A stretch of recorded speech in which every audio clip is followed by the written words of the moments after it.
now of introducing Sandy Seay. Sandy started Seay Management over 40 years ago here in Orlando, Florida, and has been working his entire professional life in serving businesses and helping them with HR consulting. That's quite a legacy.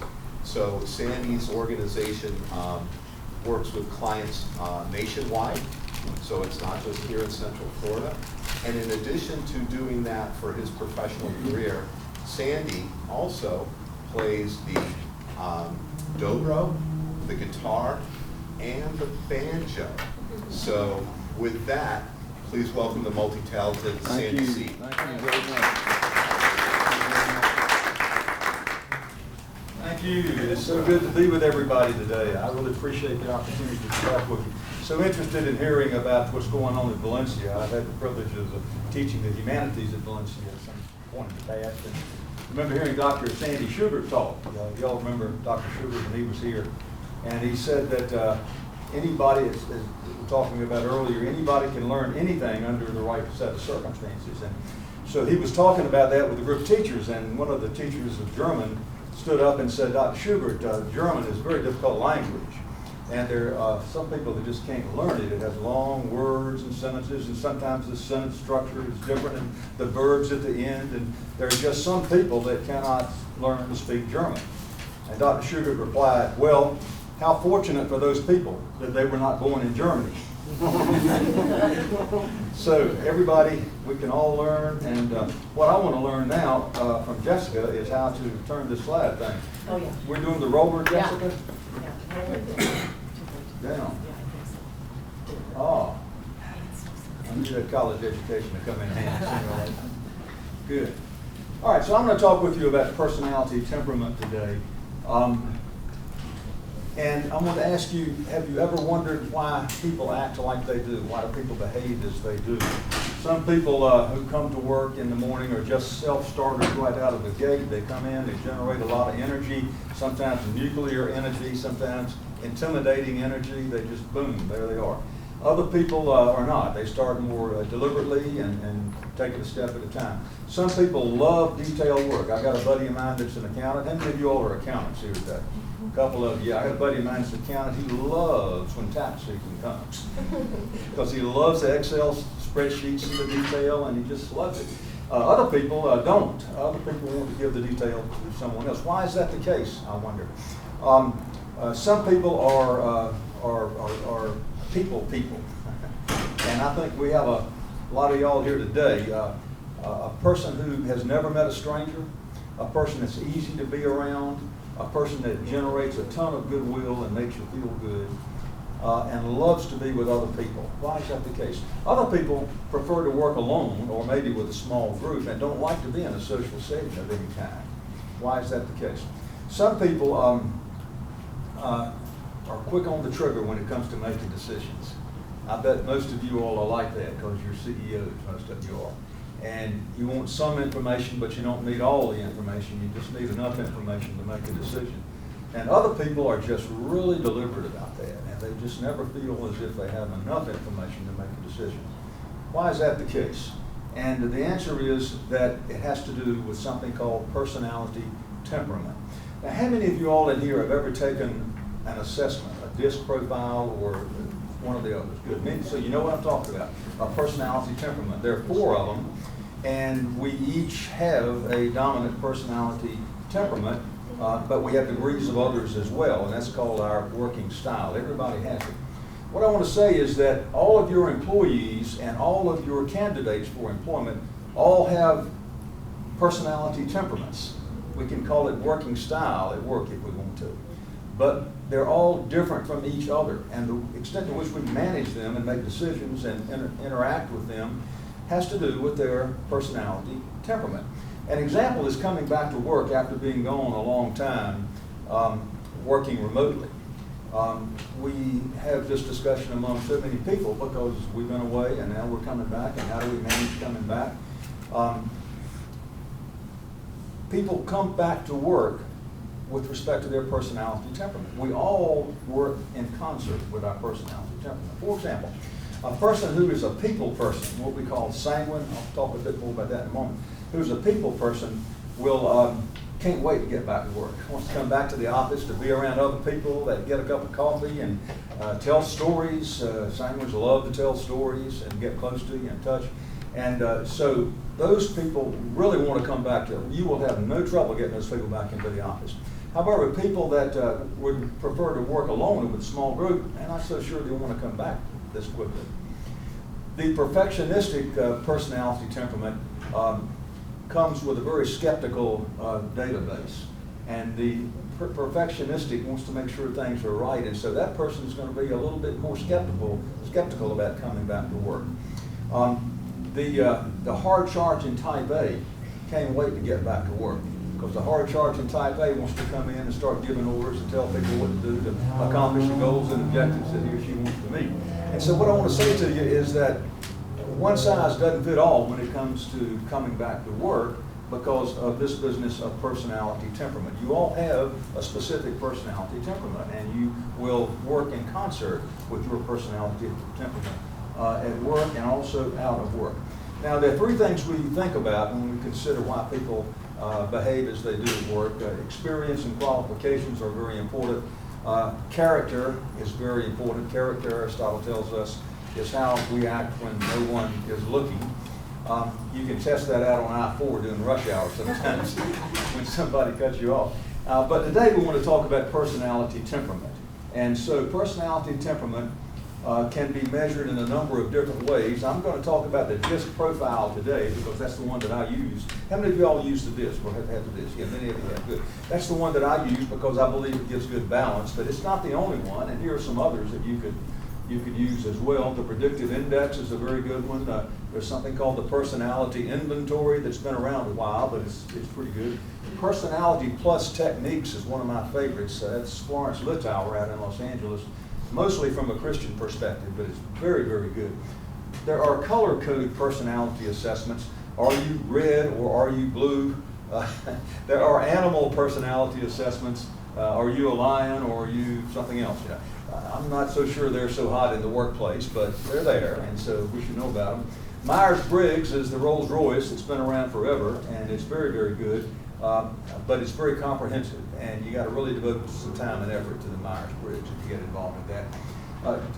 I hope you're discovering Jordan Peterson in your lives. Jordan Peterson has a personality test that you can go online and take, and it's very good as well. And then, of course, there's the DISC profile, about which we're going to be talking today. Now, each of these measures the same characteristics. They just express those characteristics in different ways. This material is mainstream material. It's not hocus pocus. It's mainstream material. It goes all the way back to the 5th century BC to a fellow by the name of Hippocrates, the father of medicine. And so those are some examples of that. Now, the DISC uses labels, and they all use labels, but the DISC uses, and incidentally, these are just labels. Don't get hung up on the word. It's just the principle that's more important. Dominance, or type A, influence or interpersonal relationships, steadiness, and then conscientious, or what I like to call perfectionistic. Not necessarily perfectionist, but perfectionistic tendency. So let's take a look at those characteristics. We all got them. Every single one of us. We have these characteristics, and we're born with them. They don't change the rest of our lives. You can see it when your children are born, your grandchildren are born. They come into this world with a personality temperament, and it doesn't change. They are tendencies, not absolutes, which means that a person that does not like detail can kind of buckle on his shoulder pads and go in there and do the detail, but won't like it very much. So they're tendencies and not absolutes. Here's an important concept. These characteristics, we do not speak of them as being either good or bad. They just are. Sometimes I'll do a DISC on some person, and it will be a low I, which is a low interpersonal skills, and he'll say, "Oh no, man, I must be bad at that." And I always have to say, no, it doesn't have anything to do with good or bad. It's just the way your personality temperament is. And so we will behave in concert with our personality temperament. And we'll do it at work, which is what we're talking about here today. But y'all will also do it in non-work settings as well. I've had people say to me, "Well, I'm different at work than I am at home." Baloney. the personality temperament is the same, and you will have it, maybe in a different degree, but your tendencies will be the same in both a work and a non-work settings. And so if we understand our own DISC pattern, and if we understand the personality temperament of our coworkers, it's a lot easier to manage it. That's why when you call up somebody and say, well, I want you to come back to work now, I know we've been remote for a while, but I want you to come back to work now, and you get pushback. Well, the first thing I recommend that you think about is what kind of personality temperament are you dealing with? Because if you're dealing with for example, a personality temperament that is wants to avoid conflict, that person is going to say, I really don't know if I want to come back to work. You've got to talk that through with them and make sure they understand that's what's going to be happening there. So this requires some effort. It doesn't happen naturally. Let's take a look at understanding the results of this. Somebody said one time there are three kinds of people. There are people that make things happen, there are people that watch things happen, and there are people that say, what happened? so what are you getting when you hire somebody? The DISC helps you look behind the veil. And the DISC is uncannily accurate. So are the others, but I'm talking about the DISC here today. It's uncannily accurate. Many times, most of the time, a person will take the DISC profile and then look at the results, and I will say, well, what do you think? And the person says, man, I can't believe it's nailed me. It's exactly right, except for. And he or she will point out several examples of where he or she thinks that the DISC is not really describing the correct personality temperament. And I will say, go home and ask your wife or husband or friend or whoever, and if you're like that, and the person will go home and come back and say, well, yeah, my wife told me I was exactly like that. And so the reason is that the DISC helps us, we see ourselves as we think we are, not necessarily as we are. And so sometimes we have to go outside and get a DISC profile and see how we really are. I like to quote Robert Burns here, oh, what a power the gifted give us to see ourselves as others see us. It would from many a blunder free us and foolish notion. And so as far as the DISC is concerned, if you can give the DISC to your candidates, particularly to your management candidates, and find out, as Jessica says, if it's a good cultural fit in terms of the DISC, then you're much more likely to make a good hire. Have you ever hired somebody that you thought, wow, I've really got a good hire here. This is one of the best. I've hit it out of the park on this one. 2 weeks later, you turn around and say, man, where'd that come from? I didn't see that happen. The DISC helps you look behind the veil. I call it the Wizard of Oz syndrome. Remember the Wizard of Oz? The Wizard of Oz, people thought he was a wizard on a mountaintop with smoke and fire, but when you got up there, it was an old fella, and he was behind a veil, and he was pulling cables and pulleys and things, and so it wasn't a wizard at all. And so what we can do when we do use a personality assessment is look behind the veil to make sure that what you're getting. I have a client in New York City, a surgery center, and about 3 years ago they called and said, well, we need a new administrator and we want to give them the 5 candidates the DISC profile. Well, I didn't interview any of the 5 candidates. I just gave the DISC profile and read the results and then presented my report back.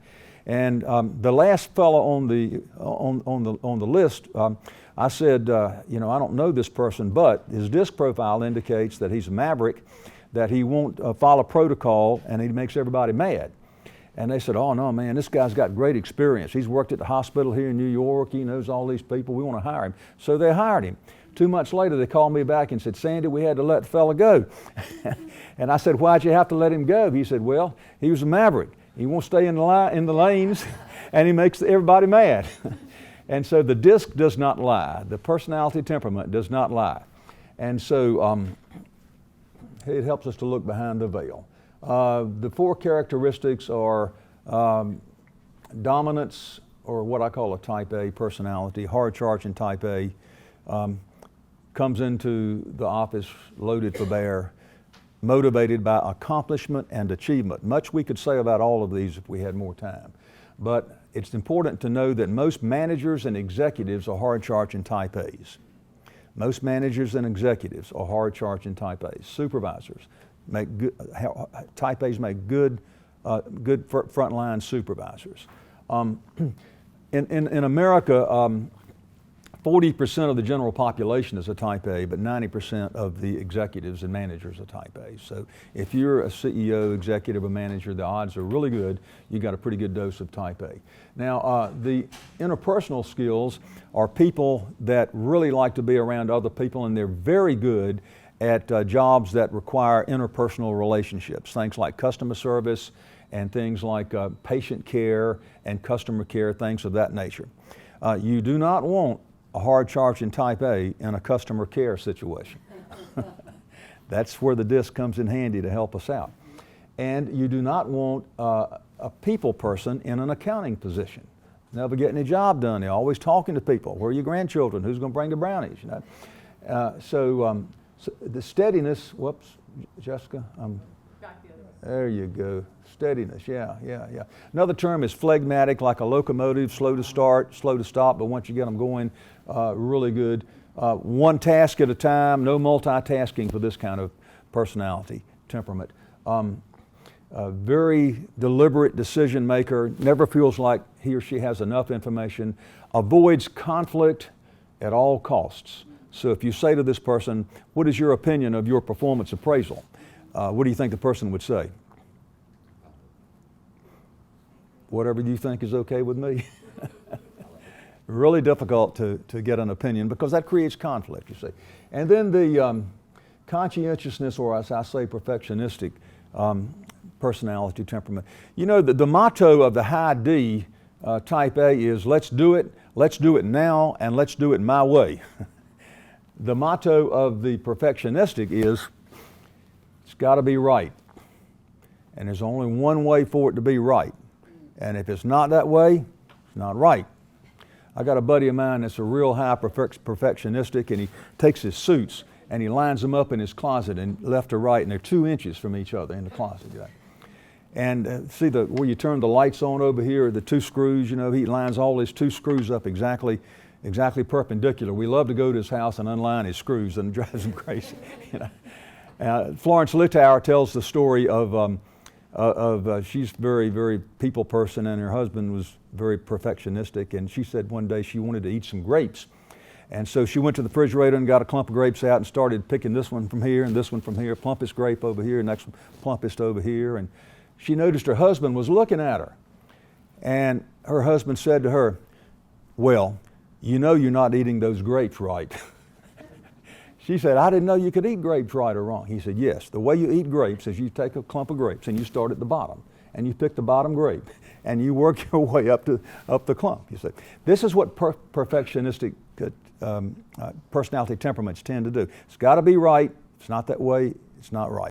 Those are some things to be thinking about, and the disc itself or one of the others will reveal the degree to which you have a D, I, S, or C in your particular personality temperament. It's not good or bad, it's just the way things are. It's like a guitar string. Too tight, it breaks, and too loose, it doesn't sound very good, but you get it just right, and it sounds really good.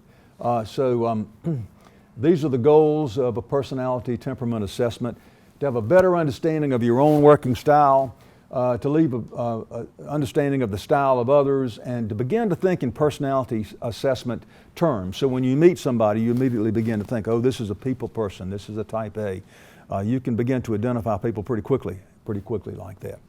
So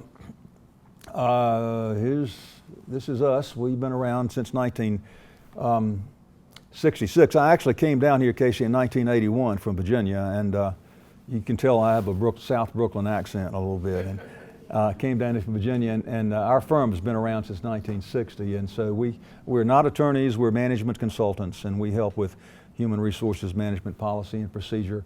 And I don't know who this young guy is. Whoever it is needs to get a different picture. But anyway, that's I'm a Virginia Tech guy, and I served 2 years in the U.S. Army in 1968 and 69, and have worked for some other people before I got here. Well, anyway, thank you very much. It's great to be here, and so we'll look forward to it again. Okay.